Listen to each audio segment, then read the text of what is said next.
তোমার যেদিন বিয়ে হয়ে গেল সেদিন আমি কান্না করেছিলাম, আফসোস করেছিলাম এই এক জীবনে কত কিছু পাইলাম, শুধু তোমারে পাওয়া হইল না। মানুষের আফসোসটা খুবই আপেক্ষিক। চোখের সামনে বেবাক মানুষ বেবাক কিছু পাওয়া যায়, শুধু যে আফসোস করে তার কাঙ্ক্ষিত জিনিসটাই পায় না। আর মানুষ আফসোস করব না কেন কাও? সবচেয়ে বেশি স্বাদ করে যে জিনিসটারে চায় সেই জিনিসটা চোখের সামনে দিয়ে আরেকজন লয়ে যায়। এটা কি মানুষ মাইনা লইবার পারে? এই সুডো জীবনে সরকার পতন দেখলাম, করোনা দেখলাম, কত বন্যা দেখলাম, সব হয়ে গেল, শুধু আমার এই ফুরা কপালে তুমি আমার হইল না।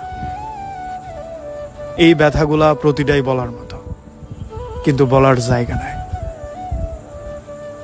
আসল অর্থে মানুষ দুনিয়ায় মানুষের দুঃখ শুনলে এগুলা নিয়েও মজা ওড়ায়। এর কারণেই মানুষ একলা হয়ে যাইবার চায়। মানুষ যখন মানুষ হারায় তখন আর আরেকজন মানুষে বিশ্বাসও করতে চায় না। একটা চঞ্চল মাইয়া হঠাৎ করে থাইমা যায়, তার চঞ্চলতা থাইমা যায়, বান্ধবীগুলোকে মিশা থাইমা যায়, এখানে ওইখানে যাওয়া থাইমা যায়। বন্ধু বান্ধব ডাক দেওয়ার আগে যেই ছেলেটারে তাকে বাড়ির সামনে পাওয়া যাইতো, হকগোলের আগে যেই ছেলেটা গিয়ে গ্যাঞ্জাম বাজাই দিত, ওই ছেলেটাও একটা সময় গিয়া চুপ হয়ে যায়। পরিবারের কারো কথা না শোনা ছেলেটাও এখন পরিবারের মানুষের সাথে মুস্কি হাসে কথা কয়। মানুষ থেকে প্রতারিত হয়।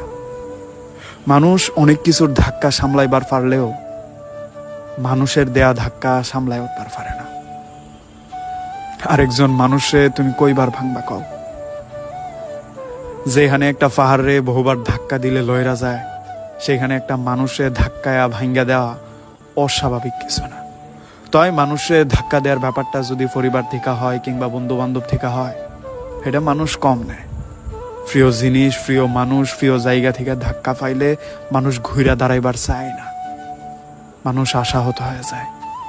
আর একটা আশাহত মানুষরে সবকিছু স্বাভাবিক কইরা দেওয়া প্রায় অসম্ভব। মানুষ যখন মানুষ থেকে আশাহত হয় তখন আর মানুষ স্বাভাবিক জীবনেই ফিরবার চায় না। তখন তার মনে হয় মানুষ থেকে দূরে কোলাহল মুক্ত একাকিত্ব জীবনটাই বোধহয় ভালো। কারণ মানুষ একাকিত্বরে ভালোবাসলে কখনো ঠয়গা যায় না, যতটা ঠয়গা যায় মানুষরে ভালোবাসা। মানুষের সবচেয়ে বেশি কষ্ট পাইতে হয় মানুষরে ভালোবাসা। সেই কষ্টটা মানুষ ভেতর থেকে মুছবার পারে না কোনো দিন।